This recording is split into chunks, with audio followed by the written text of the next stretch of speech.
whoever providing your service, and from ISP, it's connected to the server wherever the www.sleep.org.uk files are available. So all these, there's a big thing happening, but even though we don't realize, it happens in seconds. Like as soon as you type, you see the files. But you must have realized that when you type the domain name first time, it takes slightly longer than a site that you use constantly. That's because a new domain or new sites that you're visiting, that's the first time your browser or your computer is trying to access the file. So there's no file, there's no knowledge that your computer has about that new site. So what happens, you're trying to download everything, try to get everything from that particular site. Whereas if you revisit the same site, your computer locally stores, that's called temporary files, where most of the like images, the high resource files are stored, assets we call it, they are stored locally, and that some of those files are used locally to avoid being re-downloaded. So this saves the time of downloading again and again and makes your internet, the browsing experience feels better. So again, we use file sharing. Most of us, we use Dropbox, or even we use WhatsApp also for file sharing most of the time nowadays. We share a lot of posters, even these the flyers, the digital flyers came through WhatsApp. So that's kind of file sharing we use. The communications nowadays, especially during this quarantine, the internet, the IP communication, internet protocol based communication is a big benefit that we all enjoying, thanks to whoever invented, even though we wish Allah gives them guidance. So these are some few services. In addition to, there are many services widely used, and there are black and white services. We don't want to go to black services, sorry, white and black services. So we don't want to get into these black services. We'll try and get into these white services as maximum possible. And the internet originated from ARPANET, Advanced Research Projects Agency for Networks, an American organization. This mainly for military purposes it was introduced. And previously there was a file sharing system, but if anything happened, because it's a military base, so if during the war, if the main base get destroyed or anything had happened, then they need to find a way where the files are everywhere. All these, I mean, most of these details, I mean, this is not what I am here for, but I'm just giving you a little information about it so that we know some of these details. And if you want, at the end of the slide, there are references and bibliography. You can get in there and read more about it, because now we are home, so we'll have a lot of time to spend on that, inshallah. And there are regulators and law creators for online safety, especially for each country. They have their own laws, as well as a common internet laws are available. So international laws. So everyone, whoever, as if you are using internet, if you are using any of these facilities from internet, then you must make sure it's your responsibility to obey these laws. And elders and minors are major targets. Why did I say that? Elders and minors. And also, of course, we too fall in this criteria, unfortunately. Sometimes, even though we say we are clever, we know things, but our cleverness may be a killer for us. So we need to make sure that it's not. Oh, can you hear? Can you all hear? Sorry. Yes. Yes. Okay. I just received it. We can, yeah. All right. Thank you. So elders and minors are the major targets again. So the elders, again, the reason for elders, even on my survey, I specifically put the age more than 35. The reason for 35 is internet is fairly new. compared to the most of users. So elders, they didn't have a chance to experience this mostly. So they just try to tend to click everything that they see. They try to tend to trust everything that they see. So they find, so for that purpose it's an easy target for anyone. Same with minors, youngsters, the youth, the children's. Nowadays, compared to the ancient days, or not ancient days, when the internet was originally introduced into the public wider usage, those times where the youngsters been, whoever the youngsters do those time are now educated now, and now also we can see the schools are teaching them.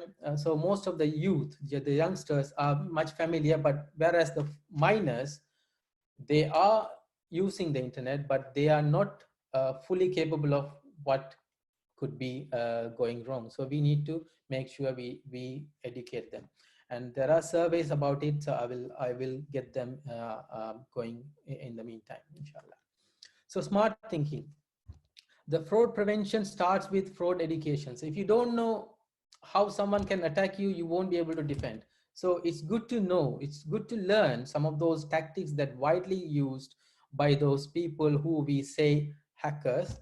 It'll help us. It'll help us to defend ourselves. It'll help us to prepare ourselves to defend, inshallah.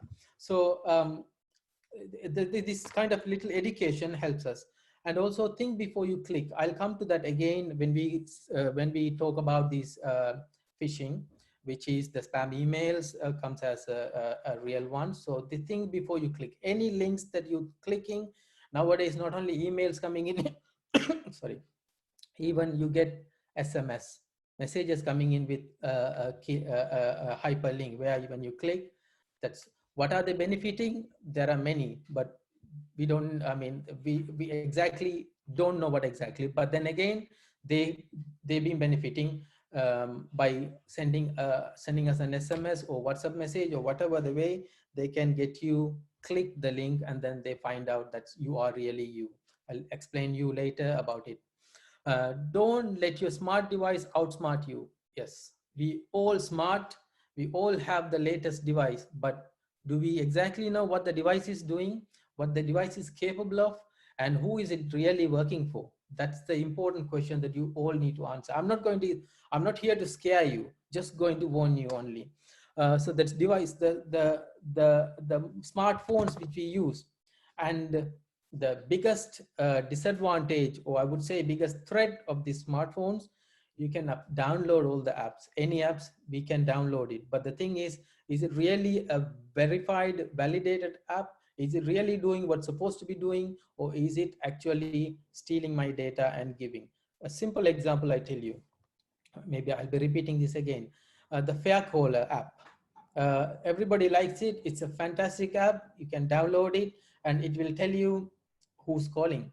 But even if it's out of your contact, a number, it will search online and then tell you this is the person. Oh, this is a fake call. Or don't, it's a marketing call based on the database is generated. So where does this database is getting generated from? Where is this particular app getting all these data from? It's from like you people, like if you install, you are part of it. Some data, all the context from your phone is taken to them and known as a valid context, and with the names, with the telephone number. So if you just go and type your number, or go to the website, once we finish, just go to Google and then type your number or type your name and see what is recorded about you. So what Google knows about it. And if you have a latest Samsung device, or not Samsung, Android device, Like you have, Iraqi. if you have Google set in, then there are so many things. Like I'm surprised to see once when I went to Google my history on in terms of wherever I went, geographical movement history. That's fantastic. I've been there in Dubai. I was in Sri Lanka. I was in wherever. I don't want to say that here. So every place has been recorded. So it's good, it's nice. You know, I can see, oh, it's, I've been there, I walk through this, I walk through this, and daily how many kilometers I'm walking, how many steps I'm walking. So these apps are helping. While they're helping, all the data is given. So the data is taken by this app for measuring. So you need to see what other access you're giving to this. Right. The next one, your device firmware is updated. Are you? This is another question. Like a practical example, I would say, the Zoom meeting. We had a meeting recently, and we didn't realize the Zoom is now, this quarantine had made Zoom a millionaire. So that's one of the soon Zoom will be one of the top. It's already a top, but they'll grow more until the quarantine is been over. So we didn't realize that they have updated the systems, that there are more features available. So we had to go and manually undo them, like someone else was taking control on our screen, because they want to bring the user experience more enjoyable. So they have made that facility. So we didn't stop that. So we realized that halfway through our meeting, we found somebody else is making fun of our screen. So we had to go back and block them. So these are kind of small things that firmwares and the softwares in the computers are updated, or in your mobile phones are updated, but you need to make sure you know about it. So any new version, any new release comes in, then you need to be aware of it. It's better, you can't sit and read, then there'll be a lot to use on that, but it's best to glance on the changes and identify. And big software companies are spending updates regularly. Do you wonder why? Hello, So why are boss. they sending updates regularly? What's the reason behind it? So this is again, keep your, like we call the updates as the patches. Like if you see the Microsoft, they send patches. So what is the meaning of real meaning of patch? Patch is to cover a hole. So there is a loophole in the software. So they have the testers, they constantly testing the softwares, and they found, oh, this is a loophole, so someone can get into. So let's send a patch. Let's send a patch. Let's send a patch. It's like a tube with so many patches. If you go to your control panel, if you have a PC, go to control panel and then see recent updates, you will see so many patches. And then after some time, they'll send a new full version of update. So that's service pack, service pack, service pack. So these are some ways that the software companies keeping themselves up to date and keeping their users updated. So they send the patches freely. Microsoft used to be free for most of the countries, and now even they gone with this paid only version. So if you're receiving a patch, that's also a way of for them to identify that you are a real licensed user, or you are just using it freely. So hacked version, again, hacked, a new term. Oh, it's not a new term at all now. Nowadays, most of you know.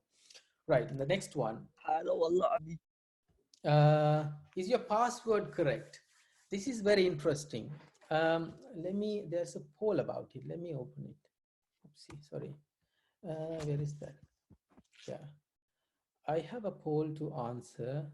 End poll. Let me start a new poll about your password. Right. Can you see the screen? Do you see a poll? Can you please answer these quick questions, please?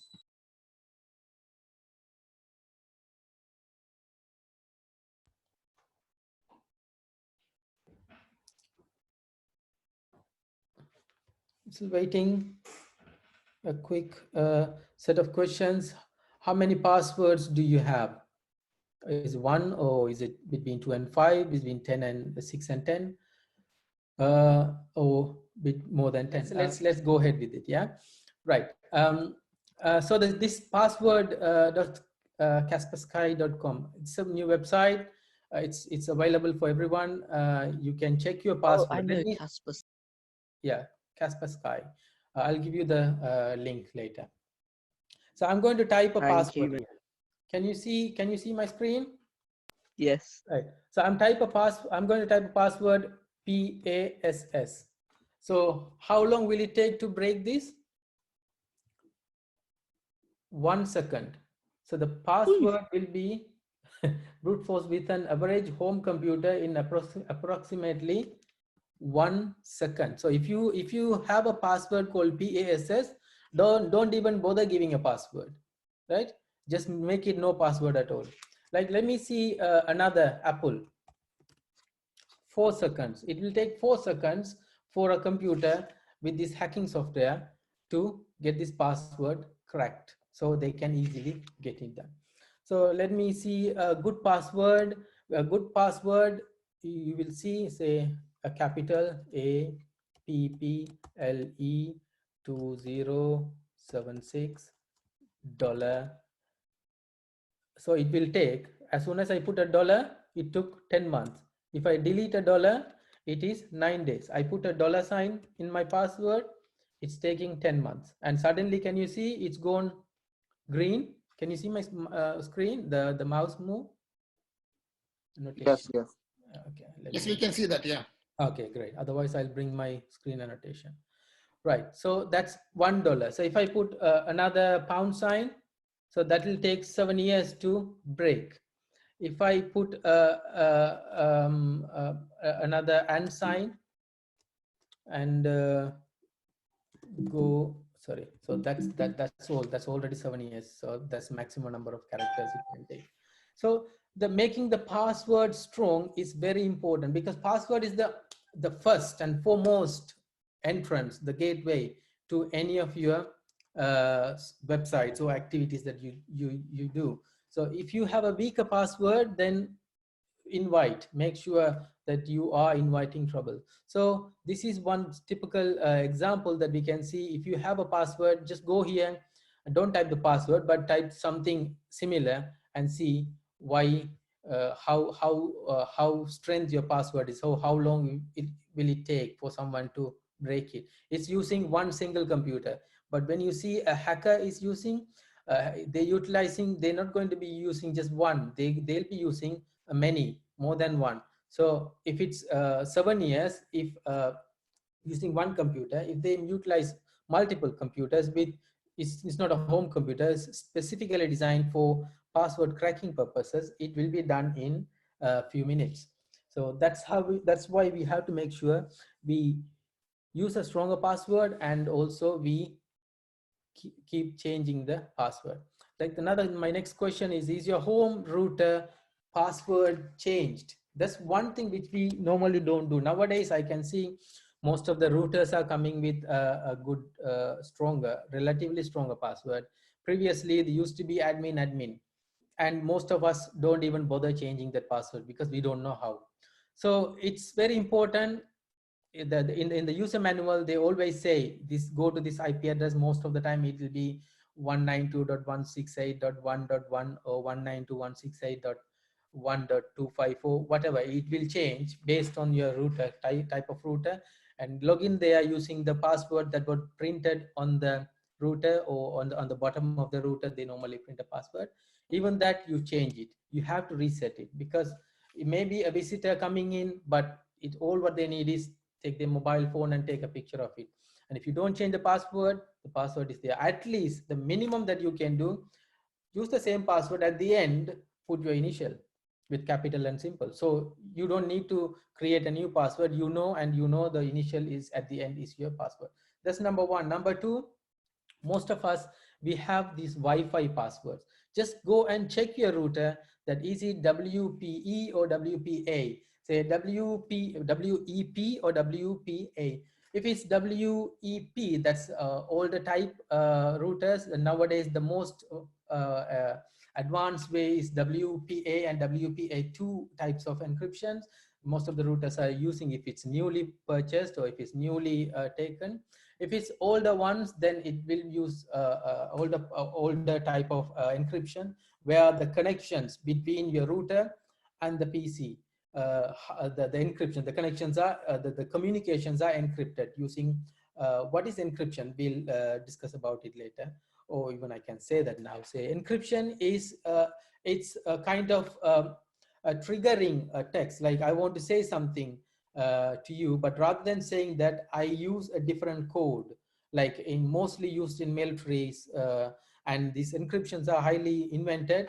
They call it a military standard encryptions because they want to communicate between two bases. They don't want that to be hacked. Even if someone steal the data, they won't be able to retrieve the information that's been shared in. So these are the kind of things that they use mostly for the encryptions are used mostly. The third one, do you log off when you are done? Say even when you are done, it's not only when you are done, even if you are leaving your PC, you make sure you log off. You don't know whether you might be get gone with some other work. So you don't want the PC is open with your logins. Nowadays, most of the systems are, if you want to change the password, they ask for the current password, which is clever. So if you don't know the current password, you won't be able to change it. But it's better still to log off so that they won't be able to do anything. Say most of the times, if you see your credit card is protected by just 4-digit pins or the 3 digits code at the end. So these are comes under user experience, but then again, it's you who are responsible for it. It's uh, uh, your job to learn how to protect yourself. So that's password. Password is one of the very important thing that I would say. So please make sure when you go home, or when you not when you go home, when we finish this lesson or when you finish this meeting, just get into this site. If you want to write it down, write it down. Otherwise, I will post it there. Password.kaspersky.com. Otherwise, you can go to Google and then say password strength checker, and there are many sites. It will give you some good. This is Kaspersky is one reliable ones. Again, don't type your actual password. Yeah, don't give them what they don't want. Okay, right. The next one. So how to protect? Basic steps protecting. So what can I do to protect myself? There are many practical practices and tools that will help you to protect your computer and data. Say some of those are, sorry, some of those are these antivirus softwares, they and the firewalls. So these are some of those tools that can help you to protect your computer. But they all come with a cost. But the firewalls normally now Windows, thanks to Bill Gates, former chairman, for giving the firewall for free for Windows Firewall, because probably they must have realized their operating system is the highly targeted one, so they want to build and give it for free. So the firewall is there. In addition to that, you have antivirus softwares which you can download and you can install it. It's not just downloading and installing, you have to make sure you are updating it. So daily there are thousands of viruses being released, and some are harmful, some are non-harmful, and not all the viruses are tackled by antivirus softwares. If you see the big companies, they do have all these facilities, but still they've been attacked. So it's not that you can't be a target by having an antivirus software. Doesn't mean that you are uh, very safe of it, because there are, like this coronavirus, we had so many facilities in medical. We thought we are kind of almost on top, but then we're still struggling. So the new virus, so same thing, say the virus which we can't see, this it's a good name given here, even this virtual thing which we don't see. It's a small piece of software that comes into your computer without your invitation, and which makes all these unwanted things, so stealing your data or all those things. Like recently you must have heard that NHS files been hacked into, or this Toyota company data was stolen, or some of those big shots, they all spend a lot of money in protecting their data. So from these, by upgrading the softwares and also regularly monitoring, perform timely updates, that's what I was saying, and create strong password, that's what I was begging for. Make sure your passwords are strong. And um, if you are using a fingerprint, I would still say, yeah, that's easy, but that's comfortable, but still maintain a password, stronger password. Secure your wireless network. That's where we most of us lag on. So make sure your Wi-Fi network the wireless password is secured. If someone can get into your hack into, say anyone in your radius can hack into, say multiple attacks. So the root, if the router is fooled by one of their call, and it will return the response, and they can, or anyone, because wireless, the issue is someone can man in the middle attack, someone can stand in the middle, and then they can steal your data and see the packet spoofing and things like that. So I don't want to get into more technical, but then just saying that make sure you have a stronger password and you reset the password. Even the Wi-Fi password, make sure you reset regularly. That's a good practice always. Yeah. The next one, using public networks, public Wi-Fi. So this is a big issue that we don't realize how much this can affect. So because for our convenient, and we get free data, so we just log into supermarkets, coffee shops, like these airports. We don't even know, sometimes when we see a free Wi-Fi connection available, we just log in and then we start using it. But who is behind that, and what are they monitoring, what are they getting? So we need to be careful about it. So using the public Wi-Fi, there are do's and don'ts. If you're using it, make sure you don't use it for any high sensitive data information sharing. Make sure you just use the make use of the minimal and then come out. Or else there is a thing called VPN, virtual private networking.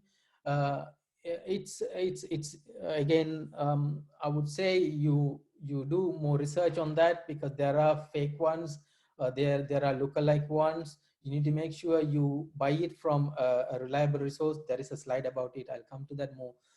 So that way you can protect. If you're using a Wi-Fi, so public Wi-Fi, you can protect using a tunnel between your, you use the Wi-Fi to transfer, but then you use the tunnel to send the data to a server. So you browse like somewhere else. So one advice I would say, if you're using public Wi-Fi, make sure if it's a reliable one. So if you are in a library, of course, you can kind of depend on that. If you are using in the airport, then you need to, of course you can rely on that, but then again, just be careful, but just be cautious, because there may be a lot of other people passing through, so they may be sitting and sniffing your waiting for an invitation from your mobile device. So next one, okay, I think it's already gone 40 minutes.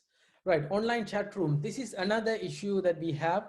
The online chat rooms, there's no harm in chatting online, but we should know who we chat with. There are public chat rooms, we just go, we just chat with anyone. As far as an adult is concerned, it's fine. I mean, there's no reason why you shouldn't chat. It's a time passing activity. So if you enjoy chatting, no one can stop you. But if your children are looking at it and if they follow the same routine, then you have to be very careful. At least you can educate them. Even if it's a youngster, you still need to educate them, because they're ready to accept challenge. So they don't see, oh, what's wrong with me giving my address, so they have to come here anyway to get. So you don't know how the person who's sitting on the other end can misuse your informations to make it in the wrong way. So just be careful when you're chatting online. Either if you chatting, I would say don't give your full details, make it part of your portion of your name visible there. And of course they will know where you're coming from based on your IP address, but still it's reliable a little bit. And then, do you play online games, especially free games? The free games is the biggest threat, I would say. A lot of people, I've seen a lot of people come to me, oh, clear this please. What did you do? I was playing this game. Oh, I was watching these TV programs from this particular website. What did you do? So I was watching, and what happened? There was a pop-up and said, I pressed no. I still pressed no, but the things are installed. Now I can't get rid of it. So things like that coming to, we see that the regular basis. So as an advice, I would say, if you're going to any sites, just be careful before you click. That was my first thing. Before you click, think before you click. Is it really necessary? If you think anything suspicious, just close the website, just close the browser completely. So at least the session is over. So whatever happens, and also you clear the cookies. We'll come to that a little bit later. Is your webcam off? Yeah, most of the time. You say, if you know my PC, my laptop, I have a physical cover on that. So I just block it because webcam, there are scary stories where you won't feel that the webcam is on, but the camera is actually on and they're recording. This is happened using a small spyware or a small script stored in your PC, and the script is automatically gaining access and then loading it because you logged in as an admin. So there is no restriction stopping. We'll discuss a bit more about logging in as admin in few couple of slides after. Does your mobile pass more data than you should, or it should? So how do we know the mobile is actually passing only the data that it's supposed to do? So if you are chatting WhatsApp on WhatsApp, how do we know that no other applications are stealing the data and passing it? Even chatting on WhatsApp, uh, have you ever wondered why WhatsApp is free? So where are they getting the money from? So, okay, high output scam calls. High any inputs about scam calls? Scam calls. If you get a scam calls, all what they say, it's very difficult to stop because they call from different. But if you see nowadays the scam calls, okay, I've just jumped from here. I just come back again to this chat. The scam calls, you will see why do they call? The purpose of their call is to make sure the number they dial is really a valid number. So they want to, so this is a machine, it's a robot just dialing randomly numbers, and if somebody say hello, then as soon as they listen the voice, human voice, they disconnect and then they mark it as a, yeah, it's a real number. So if you receive a call from unknown number, just answer, but don't say a word. If it's possible, put it in a mute, but then listen.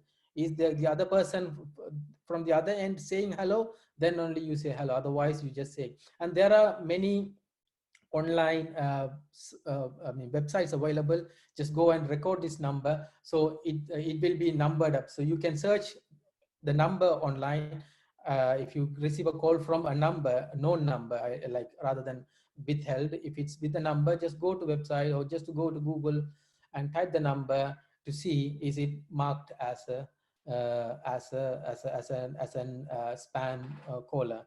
So if it's a spam caller, then you can just be relaxed, so you didn't miss anything.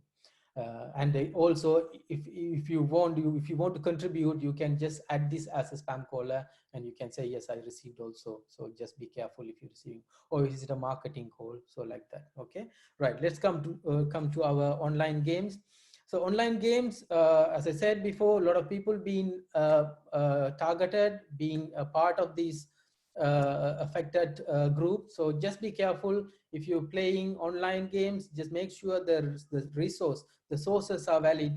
No one can say what is the right and what is the wrong site, or reliable or non-reliable sites. But just make sure if it's through a Google, not through Google, if it's through a reliable domain, or if it's through a reliable provider, then you can play, of course.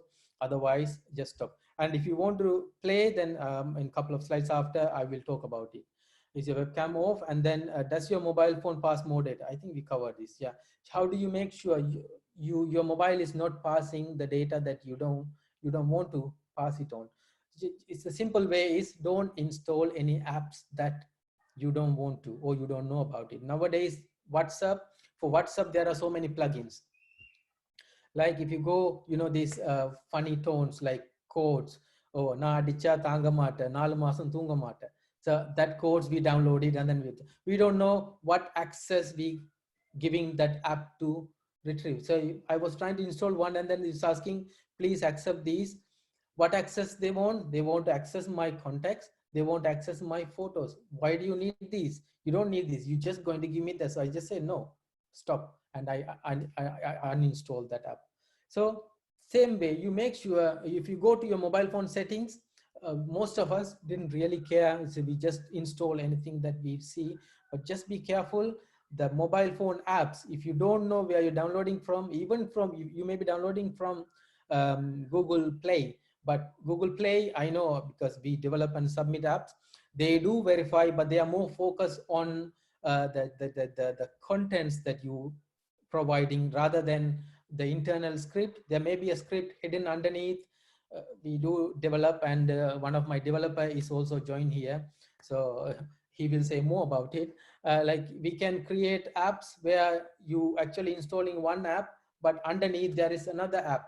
So that app is actually stealing all your data. Even we can even record your calls, voice in the phone, and whenever there is a Wi-Fi, we can send it to whoever we want. So these things are useful if you are a detective. If you are a normal person, then you don't need to, and you don't want this happening to you. So just make sure whenever you install something, you give the proper permission, and you check the permission. If they really want that permission, then you give it, and otherwise just stop. Just stick to one that you rely on. Like you have WhatsApp, stick to WhatsApp. IMO, Viber, there's so many, Snapchat, and there are thousands and thousands of free chatting app. What are the benefits? How are they getting the money? They take your contacts. The contacts are given. So you basically you're giving the full contacts to them. And also there is a small advertisement panel on the bottom. So they do the advertisement. They bring the advertisement in between your contacts. So you try to call someone, mistakenly you click on the ad. So every time you click on the ad is pop up open, and they get money out of it. So this is how they're making money, but what you losing your contacts to them. So just be careful before you install anything that you don't know.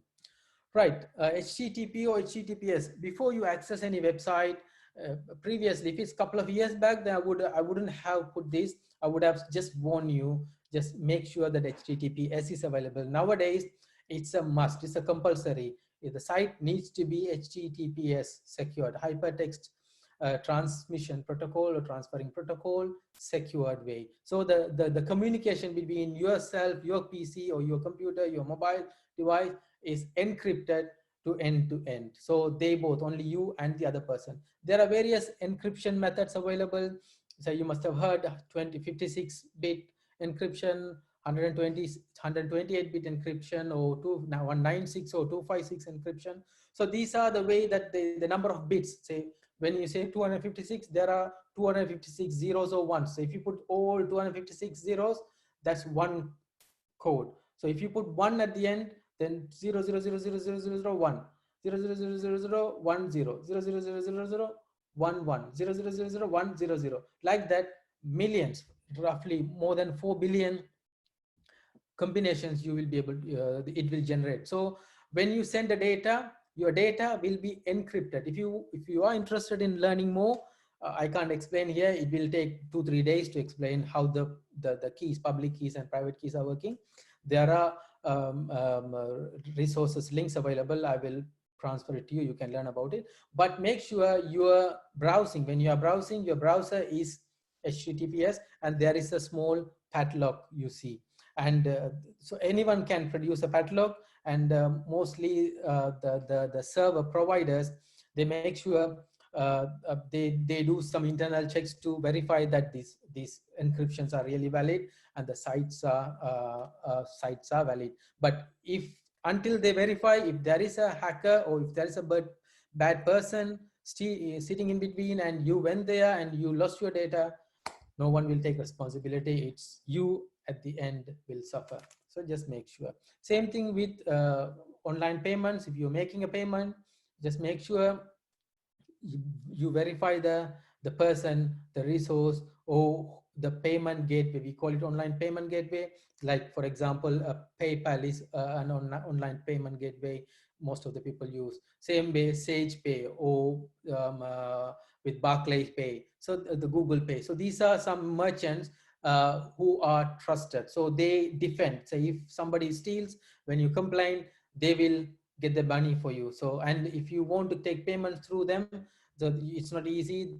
They will collect your basic data so that they are reliable. So when you take a payment, they can get it back from you in case of if the situation goes bad. So get into these habits of checking and validation. Be suspicious, be cautious, but not suspicious. Be cautious. But then again, I'm not saying being in IT, I'm not saying don't be scared, be cautious, but enjoy. Don't go out of the usage because you can't hide. So just make sure. Right. Next, wolf in a sheep's clothing. This is like, I really like this, the quote. A wolf in a sheep's clothing. Don't be fooled. This is again and again I'm saying, don't be fooled. Who is who you dealing with? So phishing with fake emails.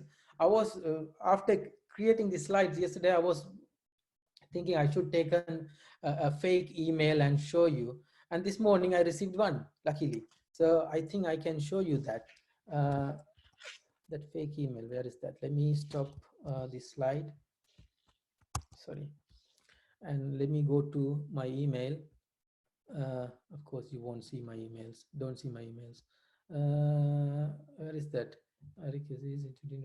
Sorry, Apple. Yeah, Apple. I received an email from Apple. Hello, Kishore. You need to reopen this. Okay, not this one. Yeah.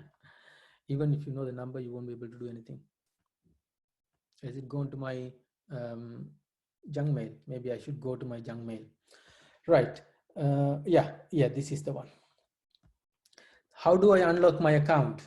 Dear customer, you see, you saw the real email, dear Kishore, the fake email, dear customer, and look where it is coming from. ahsuadhwd.com. Who is that? It's not from Apple. So it's not, number one, it's not from reliable resource. Reply to again web.appsupport.com is not from Apple. And it doesn't say my name. And have you, we have blocked your account because our service has detected two unauthorized devices. It doesn't make any sense. And again, unlock my account. That link is taking me, can you see on the bottom, open 35 dot on the left hand side, can you see 35.240.127.284? It's not Apple. So even though it says as Apple, I don't have anything to do with Apple. I didn't make any account details with Apple on 14th of April, which is yesterday. And it doesn't come from Apple. It doesn't say my name, and it doesn't take me to Apple. So this is good enough for me not to click on this and just to delete it. This is only belong to my junk mail or deleted mail folder bin. So it will be automatically deleted in 30 days.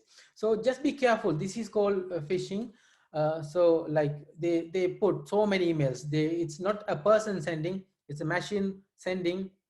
By clicking, there are two reasons. One, it can download. When you go to the website may download some scripts stored in your PC without even realizing. There are so many pop-ups. So bang, so it's in your PC. Or else they know this email is a real email. So now they can sell this email to merchants, whoever they want to sell their products. They know this email is verified. It's verified on 15th of April 2020. So it's a proper email. So this cost you 50 pence. So they get the money. So they can sell that to multiple merchants for different vendors for various reasons. There's another email which received just after that email, April 14th, a critical patch update. So it's from Oracle. So they're sending an email because Oracle is, they own the Java as well. And this a lot of MySQL database which I work with. So they send a patch update details. They ask me to install. But if you see, all these are valid. Even though you see outside here, don't trust this link. When you bring the link over, on the bottom, can you see where it's going to? Is it really taking me to Oracle? Actually, it's oracle-mail.com. Is oracle-mail? Yeah, it is Oracle because I know it's coming from Oracle. So I can trust this. I can click here if I want. Or worst come to worst, if I don't trust, I can go to Oracle and look into their news items to see is there any new patch available. Or I go to my, is it a Java, is it Oracle Cloud customer, what updates, I read it, and then I can manually host or launch the update. So these are some techniques that we can use to overcome this phishing attack. So just make sure that you are clever to do that. I know you all clever because we are using smart devices. We are using smart devices mean we are smart. So just be smart. Don't be fooled by these phishing emails. Of course, sometimes we mistakenly click on that by we trying to move and then it clicks, so it goes there. So if that happens, just close quickly. Oh, there is a quiz. Okay, but then polls, I'm not seeing a lot of people responding to my polls. Where is that? um, yeah, polls about let's ask this phishing. Okay, I just answered. Can you see the poll? And can you quickly answer this, please? So yeah, there are only 23 people here, and it's only 1 minute left. So I quickly go through. I have few more slides. I run through it. Or should I stop this? Right. So it's basically how do you identify a phishing email? It will have your name? No. There will be spelling mistakes and grammar mistakes and punctuation mistakes, look like coming from reliable resources. Like in my case, it came from Apple. Internal links are taking to unknown websites. In my case, it was taking somewhere else. And promising a big lottery win prices. Of course, I didn't have that, but I had used the phrase as it's very urgent. So act quickly because your account will be terminated. So I had the last one, not the lottery winning. We used to receive a lot of lottery winning emails from what do you call the Nigerian people, right? It's not from Nigeria, but people claiming they're from Nigeria, they used to send it. Okay, I don't know why I am not getting any poll results. Is it still coming to Jazil brother? No, it's not for me. No. Okay, then okay, that's fine. Did anyone answer then? Okay. Right, next one, quickly, let's go through. User friendly or user at risk. This is one major, the biggest challenge the companies, the computer, web or software developers face. User friendliness, or even the mobile devices developers face. They want to make the user experience sweet, but the security comes with a compromisation. So you can't just have both. They both don't go very well.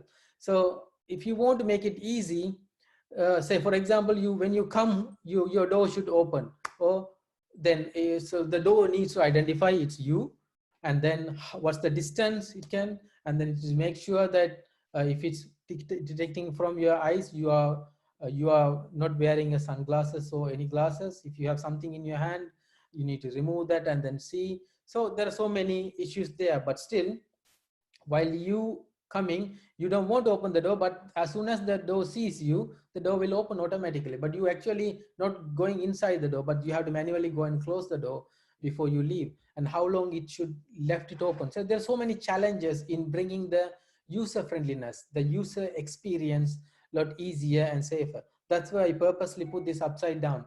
So don't turn your monitors. Yeah, easy to use comes with many compromise. End users are not technical experts, so does it matter? uh, it does matter in a way, but then again, they want to bring the easy to use environment. So like the Zoom, they made it very easy, but they are now bringing tightening up.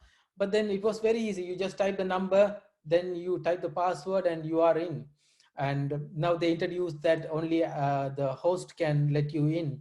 So like this, it will come like WhatsApp. When they originally introduced the user friendliness, you sleep and wake up, there are thousands of groups created, and in all groups you are in, and in all groups there are thousands of messages. So now they introduce I was thinking, oh, they have to come up with something, and they came up with, okay, you can send only 10 messages, and now they reduced to 5 messages. So at the forwarding, and then again, you have the option, if you go to privacy settings, and you can say only the people in my group can add me to any group. In my context can add me to any group. Otherwise, some things present.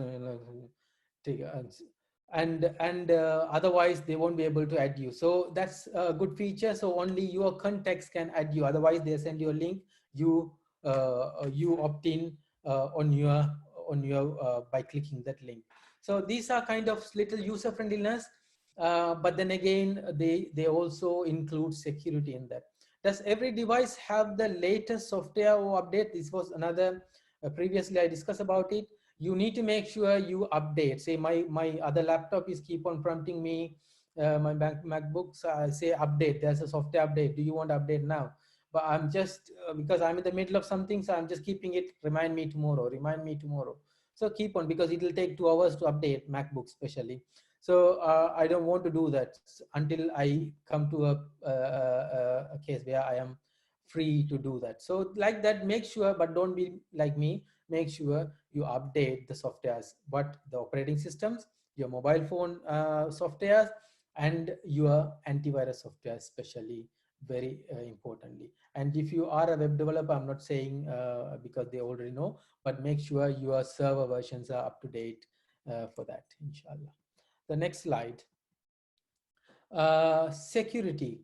Can you be smart? You can be smart. Is your website that you are using is smart? There are so many websites now, relatively not many now, but then there are sites which has very poor scripting. That's very easy target for hackers. Say SQL injection. There are various ways of hacking into a database.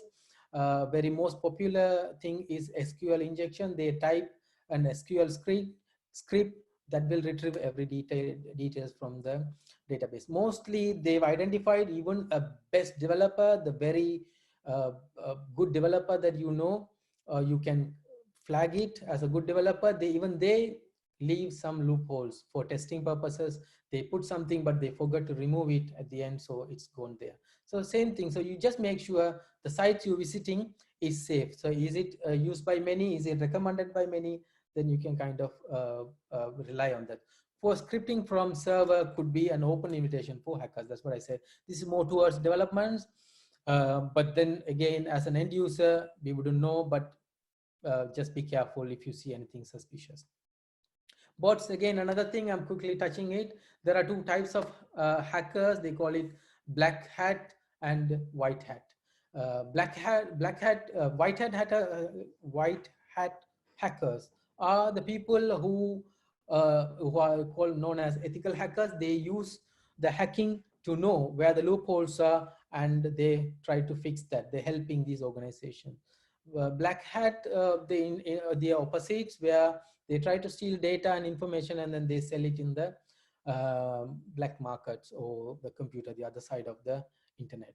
So even the lot of merchants used to buy that. There are tighter, very high regulations, GDPR regulations, and all those things are in place. It's very recently they introduced and they made it compulsory. All these websites should use this cookie policy, privacy policy, and how long you keep the data. And these higher high level top level organizations are monitoring that. But still there are countries which collecting data and they don't maintain in a way. It's everything is in a book, they tick tick tick tick, but then when it comes to the quality standard of the development codings or storage or backup, it's not as it is. Like we recently, couple of years back, I read on a newspaper that some high level top grade information, uh, it's not it's not legal regardless of good intention. Yeah. But there might be best to clarify. Yeah, okay. Jazakallah Samiha. Yeah, that's fine. So this the person who was holding all the data, highly secure data, sensitive data in a USB key, and then the USB key lost. And recently you must have the very popular news item was WikiLeaks was hacked, or it was leaked by someone else. So this is not exactly hacking, but then the information being leaked into. So what are they doing? If you really read those what they're doing, you'll be surprised, and you will be really worried in using a lot of internet based activities. And one of the brothers said this ethical hacking, um, uh, uh, He says, brother, it might be best to clarify that ethical hacking is not legal regardless of good intention. Yeah, if you are hacking, it's not legal. The word hacking is not cross, big cross, whether it's ethical or non-ethical. But then if you are hacking for an organization inside with their permission, you hacking for the purpose of identifying the loopholes, yes, that's legal. That's where the ethical hacking comes into. Like this, for example, today's patch from Java, which I mentioned, the Oracle, they have their developers, the testers are basically part of hackers, and they will involve in this hacking, but not your computer, but they have their standard PCs and they use hacking. So that's what I said, don't try this. If you get caught, you will be in serious trouble. Okay, so just be careful before you do any of these. But for learning purposes, if you want to learn, you can learn using your devices. You can have two computers and then you can try hack for learning purposes purely, to see for your education purposes. So we need people doing that so that they know. We don't want to ignore that. So that's a very interesting area, and not everyone can do it. And the most important thing is identifying the loopholes. Then you can inform the relevant authorities to fix that. They will accept it and appreciate your things. Okay, now next one, using non-admin account. This is very important, brothers and sisters. Listen, this is something you can do immediately. You can create a guest account. All the PCs and MacBooks comes with this guest account facility. So make sure that you have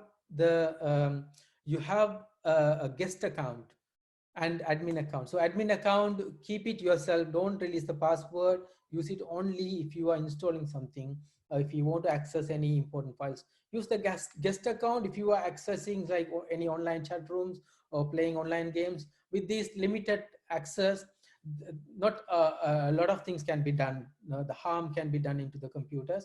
So that's one good way of doing. It's a relatively best way of doing. This is a way any serious software installation will require, say it will pop up an admin username password, you can simply cancel that. And again, this I mentioned this I use stupid malware. It looks funny. I use stupid malware. We cannot avoid this I use stupid malware. So where it says in the screen, I want to install. Do you want to? I say yes. Are you sure? Yes. Give me the admin password. We type. We give everything and then we blame. Oh, my computer is coming up with so many pop-ups. How can I get rid of that? So just make sure before you click. That's the solution for it. And another advice I would say, go incognito, this one, or go private browsing in some other ways. Private browsing, this will delete your browser history, delete any cookies that set by those sites. What are the cookies?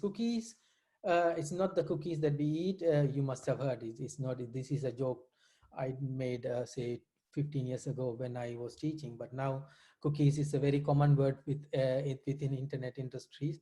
Everybody knows about it. So cookies, they store, but we don't know how the cookies are actually working.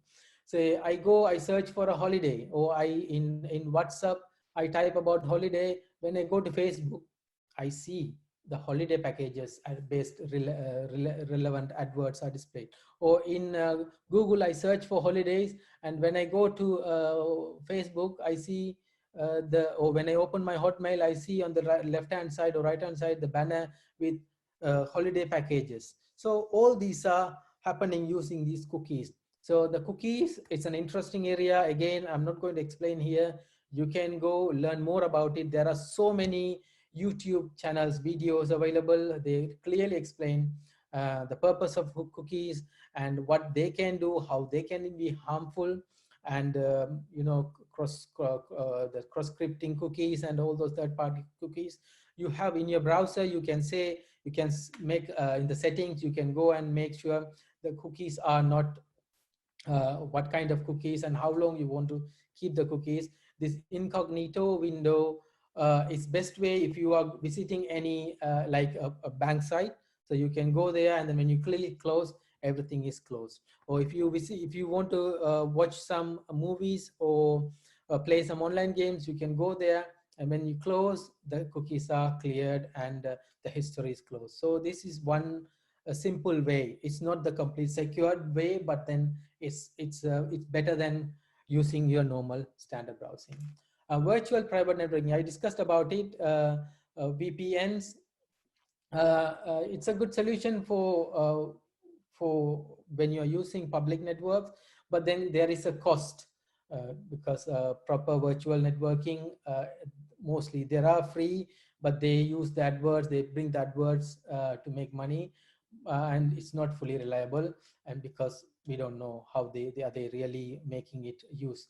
But then there are paid versions, as I said, this Kaspersky or Oracle, they provide these antivirus companies, they provide Norton, sorry, they provide these VPN services. You can buy from them if you really want to use it, but there is a monthly subscription you may have to pay. But then again, you will experience little slowness in the speed because of these encrypted communications, and you're not really what exactly happening in VPN. I am here in my home, but if I use a VPN where my connected server is in USA, so every browsing will go as from my PC. I'm using my home internet to connect to the server in USA using my VPN. So the data is transferred through a hidden channel, a secure channel, to that PC. From there, it goes to the server. So the third party server, if I'm browsing Google, Google will see, Google won't see my home IP address. Instead, Google will see the American server address. So Google will realize I'm browsing. That's how they use, like most of the Middle Eastern countries, or even in some of the countries where they blocked some of those apps, like Viber, or sorry, WhatsApp, especially blocked, they use VPN. So in those countries, using VPN to use these is illegal. So make sure you look into your country regulations before you use VPN. For normal purposes, you'll be able to use VPN. But again, I don't know about the internal country regulations. You better check wherever you are. You can't escape, so be prepared. This is the very attractive. I always say this: you can't hide. You can't hide. So only solution: just be prepared. So how can you be prepared? Be learned. Be educated yourself. Be ready. So if something happens, what to do? Don't panic. So worst come to worst, take backups of your important things. So even if we need to reinstall the entire PC, you have a backup. You got nothing to lose. Keep your pictures safe. Your mobile phones, do not install anything that you don't trust, and don't give your phone to anyone you don't know, right? And again, nowadays there are so many remote accessing softwares, Windows remote accessing facilities. These are some, but end users, they come with pretty secured way, they all blocked, but some softwares let them release it. So make sure if you are releasing anything, you bring it back to the secured way. Okay, that's one thing. Okay, uh, take regular backups. This we just discussed. Keep your backups separated. Taking backups, don't take the backups in your same own PC. So keep it in a separate portable hard disk, and keep it away from your device. So even if anything happens, maybe it may look like it's a waste, but it's very important. We work in this IT industry, so we know how much money they spend for these backups, this mirroring they call it. So parallelly it takes backups every seconds. It takes backup of the copy, exact copy is replicated there. So especially with this web site, this is cloud computing, all these are backed up in multiple PCs, multiple devices. So if anything goes wrong, that's why they say 99.9% uptime. How can they do that? It's a hardware based. Everything is stored in a hard disk. If the hard disk fail, the whole internet will be down. But then again, by doing this mirroring, if one fails, the server cleverly switch to the other from the backup. So they spend a lot of money on backing up. So the backups solutions are provided. So for you, you must make sure you have your data, important data, backed up regularly. Make sure you do it regularly, and if possible, keep multiple copies. Don't just overwrite the existing. If you can, just because we wouldn't know, um, a virus may have attacked your Word files and it will go. Recently, a few years back, one of my client had a virus attack. All the Word files are encrypted. You can't retrieve. The only message you can see is these files are encrypted. You have to pay 200 bitcoins to this address. You transfer 200 bitcoins, and then we will send you an decryption code. Once you type it in, it will all back normal. So luckily we had a backup, so we were able to recover it. But then again, if we overwritten the backup, then it will be gone. So just make sure that you are safe. Even Macs are not safe from the malware attack. So just be careful. Using Mac doesn't mean that you are safe. Right. Oh, we come to an end. So the summary: the internet connects many devices and connected to various networks. Every device connected to internet has a unique IP address. IP address we discussed. I don't know. It's a way of identifying who you are. And if you are a home user, then you are public. There are two types of IP: your private IP, your home IP, your computer IP, and also your public IP, which is given allocated by your ISP, Internet Service Provider. So the public IP will regularly change for the security purposes and for the number of users. So they want to make sure they are tackling it. So they record who is using at that particular time of the day. Otherwise, it will change. So if you restart your router, if you are a home user, you will find your public IP address will be changed. You can find out your public IP by going to your web browser and type my IP address. What's my IP? And it will show you what's your public IP. That is the IP that the outsider see, or the server, the Google see as you. Then each web server or website has an IP address. Say, even though we call it URL, when you say Google, you type www.google.com, but Google has an IP address. So you can, by typing that IP address also, you can refer to that server, but not all the servers are single IP addresses. IP address, but if you have a computer, you can go to command. It's a bit technical. If you are someone who's interested, you can go to command prompt and then type IP config or IP address or ping and the space and www.google.com. I can show you here if you want after this. Google.com, then it will show you what's the Google IP address. You can type any website that you know, it will show you the server IP address of that. ICANN manages all these IP addresses. It's a main register body. Each and data communicated between devices known as packets. So data communicated between these two devices, even though we say encryption, all these things, these are little tiny packets. The packets are encrypted and then sent to. It's like letters going to the address. So when I am browsing slip.org.uk, so my browser sends the data to my router. My router sends to my IP address, my ISP provider, and the routers. They identify using the DNS, domain name servers. They identify where the register, where is the location of this sleep.org.uk. It goes to the hosting place where we hosted with Crystal hosting. So it goes to Crystal, and Crystal server responds, yes, I have. So this is the data given. So it comes back to the ISP through my router identifies I have a couple of devices. So which device? It sends to the correct device. If I can, this is called, this is by how the IP spoof. If somebody connected, if I have two devices, each device should have unique IP. If a man in the middle attack happens using this, a person who's sitting in the middle, they spoof the IP. I have a link if you want, if you are interested to learn only. Again, I'm saying to learn only, but if you go to Google and search, there are so many resources available about it. Wireshark attack and so many different ways of attacking to identify, mostly used by these detectives and these software corporations.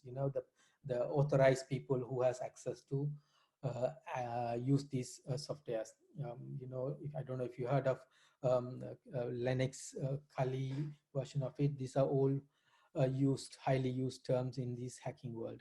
Various protocols are used to deliver packets: HTTP, HTTP, or HTTPS, TCP, OFTP for file transfer, TCP, IP is for your normal transmission control protocols and internet protocols, and even these IP phones you use, these WhatsApp calls are all IP based calls, or IP to IP based calls. So these are all using various protocols to use.